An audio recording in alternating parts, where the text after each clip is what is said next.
عالم دین بن چکے تھے، ان کے وہ دوست بھی جید عالم دین بن چکے تھے۔ اب وقت وہ آ چکا تھا جو اس غوث نے کہا تھا، جو وہ غوث مشہور تھا، اس نے کہا تھا کہ بیٹے تم سچے ہو، تمہارا ارادہ سچا ہے، تم ممبر پر کھڑے ہوگے بغداد کے اور ایسا ایسا کہو گے۔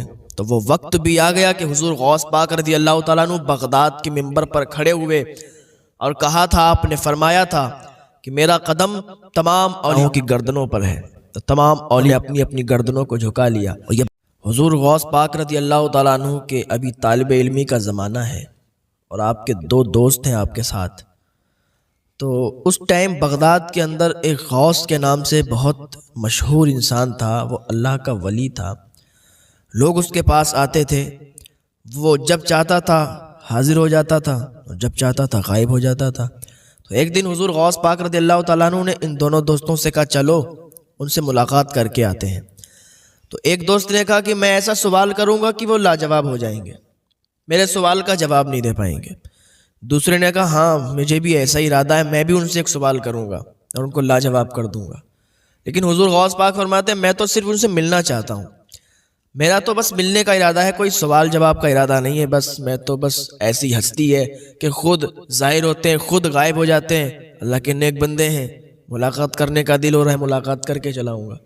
تینوں لوگ نکلتے ہیں مدرسے سے اور جاتے ہیں بغداد میں ان اللہ والے سے ملنے، اور چلتے چلتے سفر طے کرتے کرتے اور منزل پر پہنچ جاتے ہیں، یعنی اسی اللہ والے کے مکان پر پہنچ جاتے ہیں۔ لیکن اس ٹائم وہ وہاں موجود نہیں تھا، ایک دم ظاہر ہوا تو جو حضور غوث پاک رضی اللہ تعالیٰ عنہ کے ساتھ جو دو ساتھی گئے ہوئے تھے، ان میں سے ایک ساتھی سے انہوں نے فرمایا کہ تم مجھ سے سوال کرنا چاہتے ہو کہ سوال کرو گے میں لاجواب ہو جاؤں گا، سنو تمہارا سوال یہ ہے اور اس کا جواب یہ ہے۔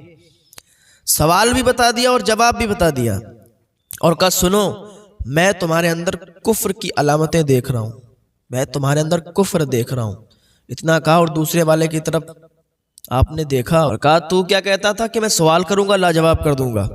تو سن تیری اس بے ادبی کی وجہ سے میں دیکھ رہا ہوں کہ دنیا تیرے کانوں تک پہنچ چکی ہے، دنیا کو تیرے کانوں تک پہنچتا ہوا دیکھ رہا ہوں۔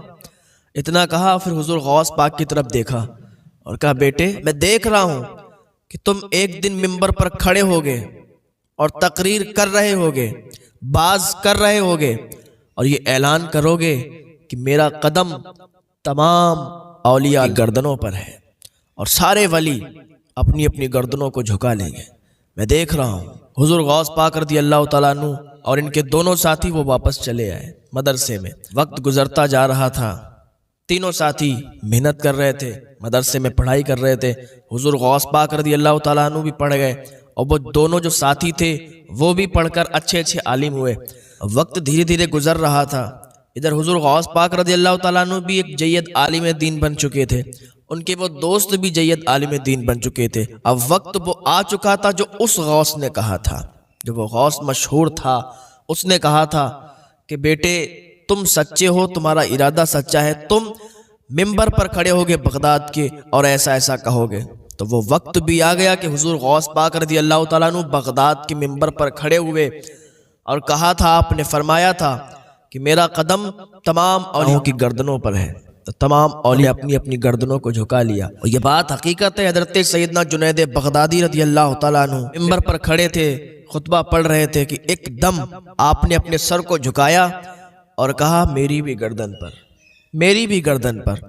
تو مرید ہوتے نا، مریدوں نے دیکھا تو پوچھا حضور آپ کی گردن پر آخر کیا چیز آپ کی گردن پر؟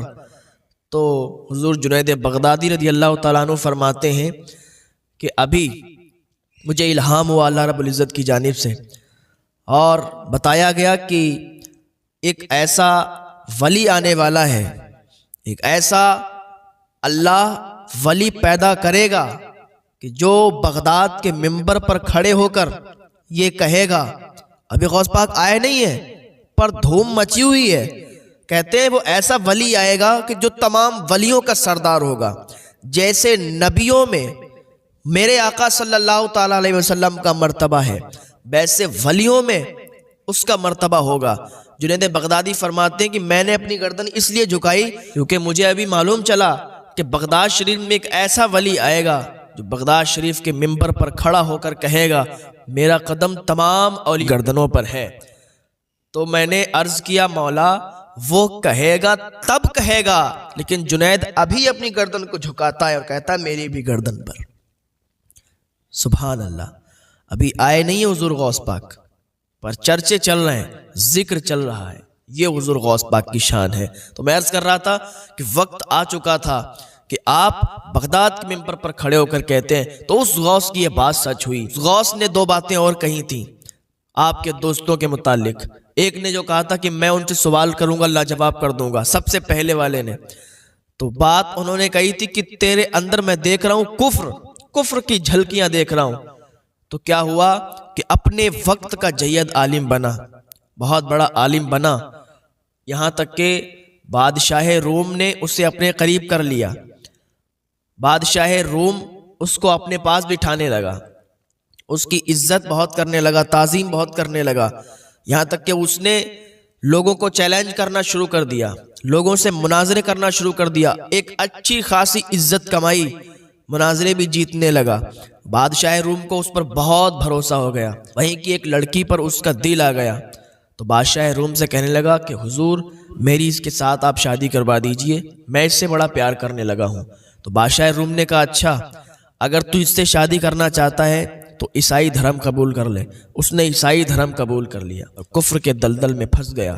اس غوث کی یہ بات سچ ہو گئی کہ تو کفر کے دلدل میں پھنسے گا، میں تیرے اندر کفر کی جھلکیاں دیکھ رہا ہوں۔ بات ان کی سچ ہوئی۔